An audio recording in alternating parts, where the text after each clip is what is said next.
On the 22nd of November 1963, amongst many others, 3 men died. The following day, one of them was plastered on the front of every major newspaper. But if you flicked through the pages, you would have found 2 obituaries of Oxford graduates: Aldous Huxley, author of The Brave New World, and C.S. Lewis, author of The Chronicles of Narnia. If you had read through the New York Times, it said that Lewis's wider fame rested on his 3 dozen or so books. He wrote science fiction and children's stories, as well as works on literature and religion. It continued. He married Mrs. Joy Davidman Gresham of New York, poet, essayist, in 1956. Now, I personally can't remember a day in my life where I wasn't very aware of the Narnia stories, having them read to me when I was little.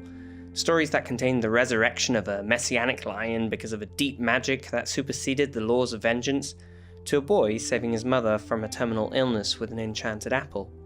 And so, from an early age, through those stories, death was an understood reality. Though while death was a present thief, it always lost its sting. Death is a recurring theme in Lewis's work, most notably in his book A Grief Observed. Lewis wrestles with how a person can deal with death as a whole, and in it he writes, "Sorrow turns out not to be a state, but a process."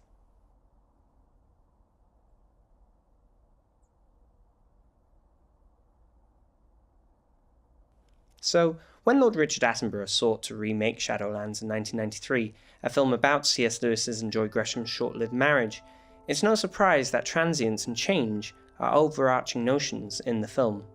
From the juxtaposition of old Britain and modern America, the relationship between comfort and adventure, grief and happiness, to the overall directing and cinematographic style of the film, it permeates with the ephemeral. Having just completed filming as John Hammond in Jurassic Park, Lord Attenborough made a substantial tonal shift and began filming on Shadowlands in the same year.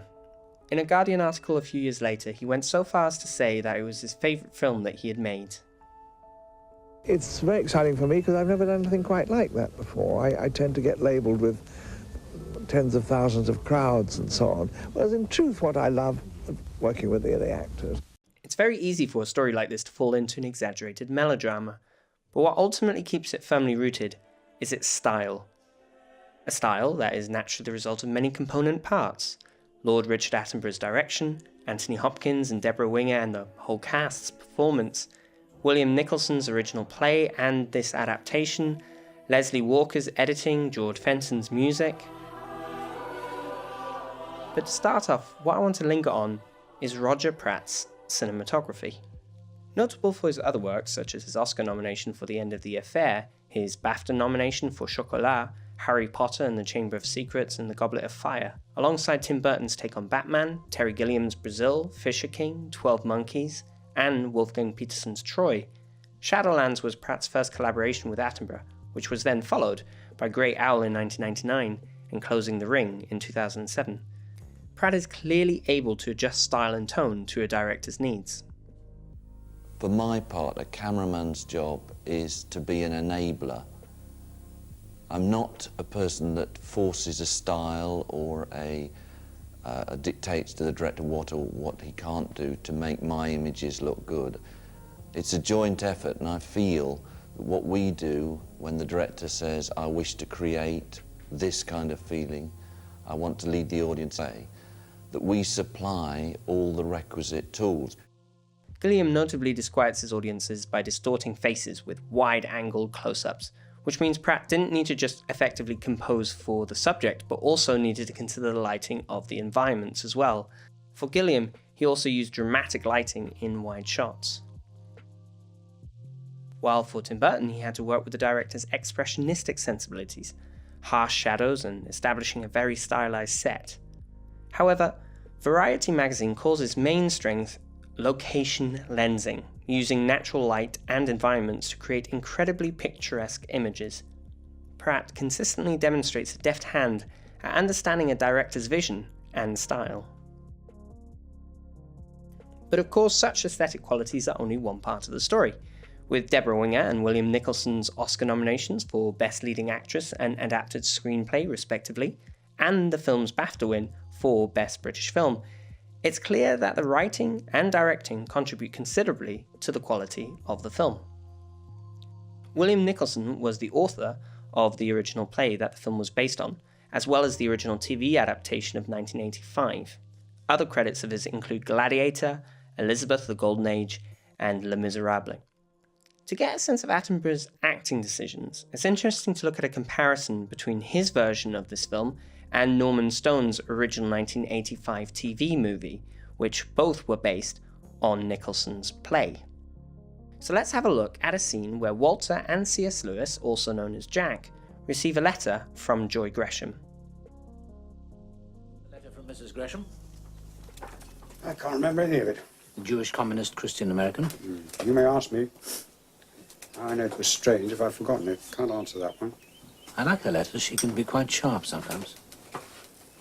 Listen to this, Warnie. She writes as if she knows me already. Price of fame. I don't mean she's presumptuous. But I suppose she is. I mean, she seems to have seen through me. Somehow. Still, I suppose there is something with me in my books, isn't there? Oh. I expect it's just the American style. Americans don't understand about I inhibition. expect it's just the American style. Americans don't understand about inhibition. She's coming to Oxford. She wants to meet us. Well, she can't come here. No, of course not. But she does suggest tea in a hotel. No, tea is safe, a hotel is safe. Though she might be mad. No, I don't think so. She does write poems. Poems? She'd be barking. Now, there are some variations in the scene, as some lines of dialogue have been put in different areas of the film, but generally the scene serves the same function in both films. They both serve to further the introduction of Joy Gresham to the dynamic between the two Lewis brothers, revealing the familiar nature of the brothers' relationship, and framing American against British culture. The British-American juxtaposition is established by making the servant, a man in Stone's version, a woman in Attenborough's, a relative focal point at the beginning of the scene, reinforcing a highly British notion of class differentiation. Tea, the quintessential British symbol, also plays a key part. These themes are then set against Warnie, C.S. Lewis's brother, referring in both versions to I expect it's just the American style. Americans don't understand about inhibitions. I expect it's just the American style. Americans don't understand about inhibitions. A key thing to note here is that the Norman Stone version has Warnie establish eye contact with C.S. Lewis, providing the performance with a more theatrical quality, while Attenborough has neither character establish eye contact at any point. Whilst this makes the two feel more distant, especially with the low-angled shot on Warnie, it also serves to add an authenticity to their familiarity. This dynamic also comes across earlier in the Attenborough version as well, as we get a sense of the spatial dynamics of the room with a tracking shot at the beginning of the scene. A clever move, as this means we can still keep a relatively intimate frame, establish the importance of the maid, and set up the spatial relationship between Warnie and his brother Jack. Stone, on the other hand, has us a bit in the dark as to how the two brothers spatially relate, until he cuts to a master shot of the room at the end. Budgetary and logistical constraints of a TV movie may have played a part here, but it also adds to the theatricality of the scene, something that isn't out of place for an adaptation of a play, and a bit of a send-up of British stiffness. Most importantly, of course, to the plot, the scene serves to bring Joy Gresham into their relationship, and in the Attenborough version also is the inciting point for their first meeting. No, of course not. But she does suggest tea in a hotel. No, tea is safe, a hotel is safe. Though she might be mad. No, I don't think so. She does write poems. Poems? She'd be barking. So the rest of the story unfolds. They meet, they connect, they marry, but then she becomes ill with cancer. Until at last. The pain now is part of the happiness then. That's the deal. These were the words of C.S. Lewis himself, reframed by Anthony Hopkins and Richard Attenborough. Unlike Lewis with his books, Attenborough with his films manages to leave behind a lasting impression of the happiness then, from the joy of people working on Shadowlands. It was one of the few films that I felt sad at the end of every day, because I never got to say those words again. To charming children in Miracle on 34th Street, and the plethora of all his great directing and acting achievements.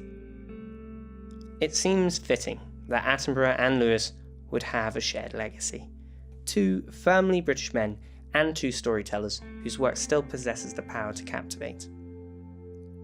After Joy Gresham died, C.S. Lewis published a book called A Grief Observed, in which he revealed some of his journaling while trying to process her death. In it he wrote, "The pain I feel now is the happiness I had before. That's the deal." A line William Nicholson brings into his film and play adaptations. Grief is a strange confirmation of the value of the amputation of a lost loved one, as C.S. Lewis puts it. And with lost brothers, mothers, wives, husbands, friends, grandparents, there's a lingering sense of the beauty of what they leave behind.